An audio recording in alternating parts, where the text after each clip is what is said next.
نقوی صاحب کا یہ ہے مسئلہ کہ وہ 4-5 دن بعد جا کے اور اہم ایشوز پر ویڈیوز کرتے ہیں. حالانکہ اگر اس موضوع پہ نقوی صاحب ویڈیو کرتے بہت زبردست کرتے, بہت شاندار کرتے. اور مجھے تو آپ دیکھیں نا کہ ان اشعار کی میں نے جو تشریح ہے وہ دیکھی جو پروفیسر یوسف سلیم چشتی صاحب نے کی, اور یہ جو اشعار ہیں یہ بتاتے ہیں کہ صورتحال کیا ہے اور کیوں انہوں نے استعفیٰ دیا. وہ کچھ نہ کہہ کر بھی سب کچھ کہہ گئے ہیں جو جسٹس شاہد جمیل صاحب ہیں. اور یہ بھی بات ہو رہی ہے کہ 3 اور استعفے آ رہے ہیں. ججز بہت, میں نے آپ کو بتایا جوڈیشری میں بہت ڈسٹرب ہیں. کیوں؟ ہائی کورٹ کے ججز کہہ رہے ہیں کہ ہم اگر فیصلہ آئین اور قانون کے مطابق دیں گے تو پہلی بات یہ ہے کہ وہ ہمارا فیصلہ اوپر سے جا کے کل عدم ہو جائے گا, ختم ہو جائے گا. دوسری بات یہ ہے کہ اس کے بعد ہمارے ساتھ جو ہوگا اس میں بھی ان کو انسیکیورٹی ہے کہ ہمیں سپریم جوڈیشل کونسل سے فارغ کر دیا جائے گا, ہمارے لیے مسائل ہو جائیں گے, ہماری فیملی کے لیے, ہمارے بچوں کے لیے. تو اس وقت بہت زیادہ ججز جو ہیں وہ عدم تحفظ کا شکار ہیں جوڈیشری میں, اور شاید اس لیے جو ہے وہ جسٹس شاہد جمیل صاحب نے بھی مستعفی ہونے کا فیصلہ کیا ہے. اور میں نے آپ کو بتایا ہے کہ اس کے بعد ان کی عزت احترام میں اضافہ ہوا ہے. عام شہریوں کے ان کے پاس کیسز لگتے تھے, اپرائٹ جج, زبردست جج, کوئی ان کو ٹکٹس کا شوق نہیں ہے, کوئی پاپولیرٹی کا شوق نہیں ہے, اور اپنی عزت سے اپنی ذمہ داری نبھا کے اور آج مستعفی ہو گئے. اچھا, انہوں نے جو علامہ اقبال کی نظم لکھی ہے وہ یہ ہے کہ اقبال یہاں نام نالے علم خودی کا, موضوع نہیں مکتب کے لیے ایسے مقالات. پروفیسر سلیم چشتی صاحب لکھتے ہیں, یوسف سلیم چشتی صاحب کہ اس کی تشریح لکھتے ہیں کہ اے اقبال, ہندوستان کے تعلیمی اداروں کے طلبہ کے سامنے علم خودی کا نام مت لے. ان کے لیے خود شناسی کا یہ درس موضوع ہی نہیں, کیونکہ ان تعلیمی اداروں کے طالب علم انگریزی تہذیب و تمدن کے زیر اثر اپنی قومی اور مذہبی شناخت سے بیگانہ ہو چکے ہیں. ان کو خودی کے مضامین راست نہیں آئیں گے. یہ سارا آزادی کے اوپر, غلامی کے اوپر, ان چیزوں کے اوپر انہوں نے جو اشعار لکھے ہیں علامہ اقبال کے, جن کا انہوں نے حوالہ دیا. پھر اگلا شعر ہے علامہ اقبال کی اس نظم کا, بہتر ہے کہ بیچارے ممولوں کی نظر سے پوشیدہ رہے بعض کے احوال و مقامات. وہ کہتے ہیں اس کی تشریح لکھتے ہوئے کہ انگریزی نصاب اور تہذیب و تمدن نے درس گاہوں میں پڑھنے والے ان شہبازوں کو چڑیاں بنا کر رکھ دیا ہے. اور پھر وہ کہتے ہیں کہ اس لیے محکوم یعنی غلام ذہنیت رکھنے والے ان ممولوں کی نظر سے بعض یعنی آزاد قوم کے احوال و مقامات پوشیدہ ہی رہیں تو بہتر ہے, کیونکہ محکوم قوم کے افراد حکمران قوم کے جذبات اور تصورات کا اندازہ ہی نہیں کر سکتے. چنانچہ یہی مناسب ہے کہ ان غلام ذہنیتوں کو آزاد زندگی کی خوشگواریوں سے روشناس ہی نہ کرایا جائے. اس کے بعد شعر ہے کہ آزاد کی ایک آن ہے محکوم کا ایک سال, کس درجہ گراں سیر ہیں محکوم کے اوقات. مثال کے طور پہ وہ تشریح لکھتے ہیں کہ مثال کے طور پر محکوم اور حاکم کے تصور زمان میں بھی فرق ہوتا ہے. زمانے کے تصور میں جو محکوم ہیں اور جو حاکم ہیں ان کے تصور زمان یعنی زمانے کے تصور میں بھی فرق ہوتا ہے. آزاد کی زندگی کا ایک پل محکوم کی زندگی کے 1 سال کے برابر ہوتا ہے. آزاد کی زندگی کا ایک پل محکوم کی زندگی کے 1 سال کے برابر ہوتا ہے. چونکہ محکوم رات دن حاکم کے ظلم سہتا رہتا ہے, اس لیے زندگی کے ماہ و سال اسے بہت طویل معلوم ہوتے ہیں. جس طرح عاشق کو فراق کی رات طویل معلوم ہوتی ہے, اور غم چونکہ ہمیشہ خوش رہتا ہے, لیکن حاکم چونکہ ہمیشہ خوش رہتا ہے اس لیے خوشی کی گھڑیوں سے بہت مختصر معلوم ہوتی ہیں.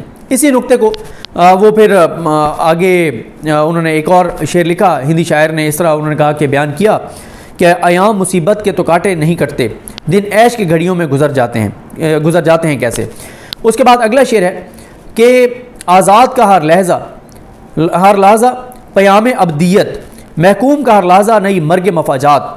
آزاد حکمران قوم کا ہر لحظہ یا ہر دن اس کے استحکام میں اضافہ کرتا ہے.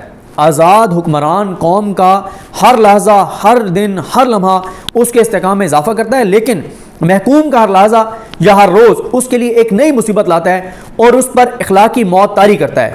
یعنی دن تو ایک ہی ہے, لیکن وہی دن آزاد کے حق میں پیام ابدیت اور وجہ استقامت بن جاتا ہے, اور وہی دن محکوم کے حق میں مصائب ناگہانی کا موجب بن جاتا ہے. اور پھر ٹیپو سلطان شہید کا وہ قول کہ شیر کی ایک دن کی زندگی گیدڑ کی 100 سالہ زندگی سے بہتر ہے. مراد یہ ہے کہ آزاد قوم کا آزاد شخص ایک لمحے میں عملی اور یادگار کام کرتا رہتا ہے, جس سے وہ خود بھی بنتا ہے اور اس کی قوم بھی بنتی ہے. لیکن غلام قوم کا شخص غلامی کی وجہ سے ذلت کی زندگی بسر کرتا ہے, عمل سے خالی ہو جاتا ہے, اور اس کا ایک لمحہ جو ہے وہ زندگی نہیں بلکہ موت ہوتا ہے. وہ اپنے آقاؤں کی خواہش پر جیتا ہے اور اپنی خودی اور معرفت کو کھو بیٹھتا ہے.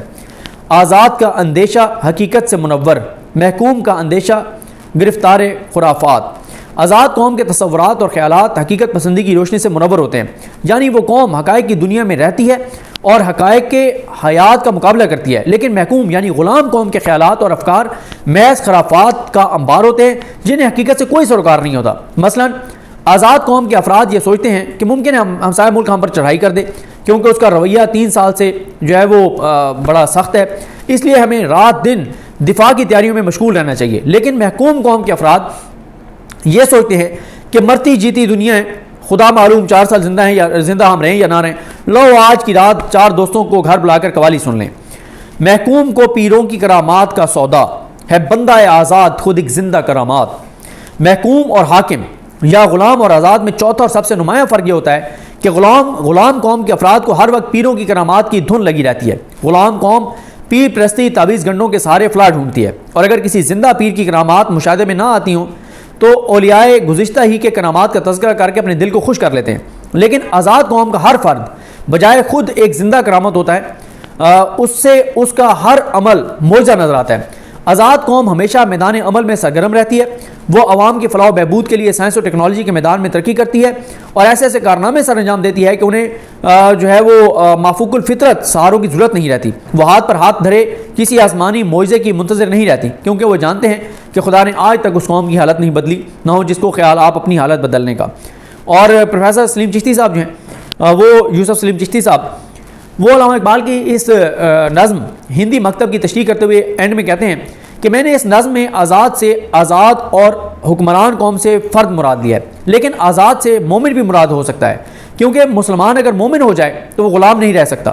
چونکہ ایمان اور غلامی ایک دوسرے کی ضد ہے، اس لیے ایک شخص میں بیک وقت جمع نہیں ہو سکتی۔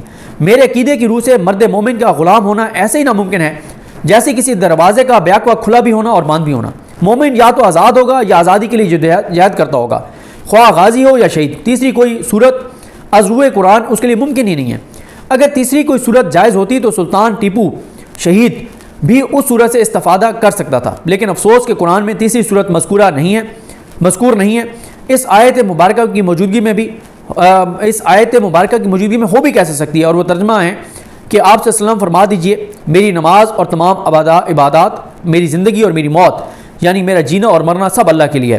یعنی اگر میری زندگی میں کوئی ساتھ ایسی آ جائے جب غیر اللہ کے لیے زندگی بسر کروں، یعنی غیر اللہ کی اطاعت کروں، تو وہ زندگی کافرانہ زندگی ہو جائے گی۔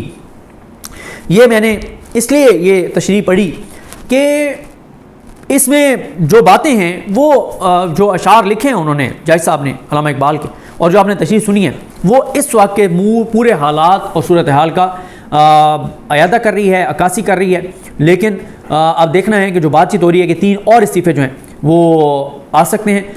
استعفے کی ایک گونج تھی پہلے اور وہ استعفیٰ آ گیا ہے۔ ججز اعجاز الحسن صاحب اور سید مظاہر علی اکبر نقوی صاحب کے مستعفی ہونے کے بعد اپسیٹ ہیں ذہنی طور پہ بہت سے ججز، اور وہ یہ سمجھتے ہیں کہ ہمارا عہدوں پر رہنا یا نہ رہنا اب معنی نہیں رکھتا، جب ہم لوگوں کو ریلیف نہیں دے سکتے، آئین کے مطابق فیصلے نہیں کر سکتے، اور آئین کے مطابق فیصلے کریں گے تو اوپر سے جا کے اڑ جائیں گے، تو ہم نے کیا کرنا ہے عہدوں پہ بیٹھ کے۔ اور میں نے دوبارہ آپ کو بتا رہا ہوں کہ وہ ہے نا کہ اللہ جسے چاہے اسے ملتی ہے مظفر، عزت کو دکانوں سے خریدا نہیں جاتا، عزت کروائی نہیں جاتی، کمائی جاتی ہے۔